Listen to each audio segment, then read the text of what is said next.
Visakha steel plant ఉద్యమంపై ప్రభుత్వం ఉక్కుపాదం. ఉక్కు పోరాట committee chairman Narasingarao arrest. Steel plant police స్టేషన్కు తరలింపు. వికసిత భారత్ అంటే విశాఖ స్టీల్ ప్లాంట్ను మూసేయడమా? స్టీల్ ప్లాంట్ను కాపాడకపోతే సీఎం చంద్రబాబు ప్రధాన ముద్దాయి అవుతారన్న సిపిఐ నేత రామకృష్ణ. దుర్గగుడిలో జత్వానికి రాచ మర్యాదలు. చీటింగ్ కేసులో నిందితురాలికి 2 కానిస్టేబుల్తో ప్రత్యేక ప్రోటోకాల్ దర్శనం. పోలీసులు, దుర్గగుడి అధికారుల తీరుపై భక్తుల మండిపాటు. హైదరాబాద్ సైబర్ క్రైమ్స్ పోలీసుల స్పెషల్ ఆపరేషన్. పలు రాష్ట్రాలకు చెందిన 18 మంది కేటుగాలు అరెస్ట్. 1,61,00,000 ఫ్రీజ్. విశాఖలో సంచలనం రేపిన హనీ ట్రాప్. ధనవంతులను ట్రాప్ చేసి నగ్నంగా ఫోటోలు తీసి బ్లాక్మెయిలింగ్. విదేశాల్లో ఉన్నవారిని సైతం భారత్కు రప్పిస్తున్న కిలాడి. కిలాద్రిపై 4వ రోజు దసరా ఉత్సవాలు. శ్రీ లలితా త్రిపుర సుందరీదేవిగా భక్తులకు దర్శనమిస్తున్న అమ్మవారు. తిరుమలలో 3వ రోజు శ్రీవారి బ్రహ్మోత్సవాలు. సింహవాహనంపై భక్తులకు శ్రీవారి దర్శనం. మెదక్ జిల్లా ఏడుపాయల్లో వైభవంగా శరన్నవరాత్రి ఉత్సవాలు. కూష్మాండ దేవిగా అమ్మవారి దర్శనం. భారీగా భక్తుల రాక. బాసరా శ్రీ జ్ఞాన సరస్వతి అమ్మవారి క్షేత్రంలో విశేష కమలార్చన పూజలు.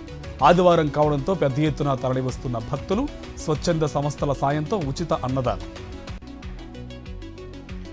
నంద్యాల జిల్లా శ్రీశైలం మహాక్షేత్రంలో దసరా మహోత్సవాలు. ఇవాళ భ్రమరాంబాదేవి అమ్మవారికి కూష్మాండ దుర్గా అలంకరణ. భద్రాద్రి రాములవారి ఆలయంలో గజలక్ష్మి అలంకరణలో అమ్మవారి దర్శనం. ఉదయం నుంచే పోటెత్తిన భక్తులు. అమ్మవారికి సామూహిక కుంకుమ అర్చనలు. జోగులాంబ ఆలయంలో కుటుంబ సభ్యులతో కలిసి మంత్రి శ్రీధర్ బాబు ప్రత్యేక పూజలు. సతీమణితో కలిసి అమ్మవారికి మొక్కులు చెల్లించుకున్న మంత్రి. లడ్డూ వ్యవహారంలో చంద్రబాబు, పవన్ బొక్కబొర్లా పడ్డారు. సిట్తో చంద్రబాబు చేతులు కాల్చుకున్నాడన్న మాజీ ఎంపీ హర్షకుమార్.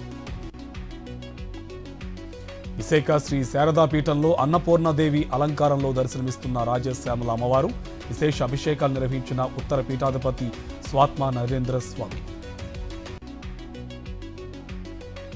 శాన్ డియేగో ఎయిర్పోర్ట్లో విమానానికి త్రుటిలో తప్పిన ప్రమాదం.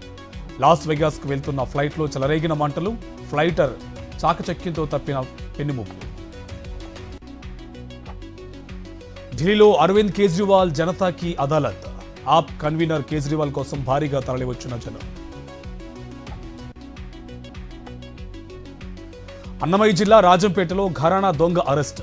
40 చోరీ కేసుల్లో నిందితుడిగా ఉన్న వ్యక్తి నుంచి 800 గ్రాముల బంగారం స్వాధీనం. నిజామాబాద్ జిల్లా ఆర్మూర్లో 7 నెలల బాలుడిని అమ్మిన తల్లిదండ్రులు. చిన్నారిని కొన్న మైనార్టీ దంపతులు. మొత్తం 5గురిపై కేసు. సింగరేణి కార్మికులకు నికర లాభాల్లో ఖచ్చితమైన వాటా ఇవ్వాలి. టీబీజీకేఎస్ ఆధ్వర్యంలో గోదావరి ఖనిలో కార్మికుల ఆందోళన. మంగళూరులో మిస్టరీగా మారిన జేడీఎస్ ఎమ్మెల్సీ ఫరూక్ మిస్సి. కూలూరు బ్రిడ్జి దగ్గర వాహనం గుర్తింపు. వాగులో గాలిస్తున్న రెస్క్యూ బృందాలు. గాజాలో మసీదుపై ఇజ్రాయిల్ బాంబుల వర్షం. 21 మంది మృతి. పెద్ద సంఖ్యలో పౌరులకు గాయాలు.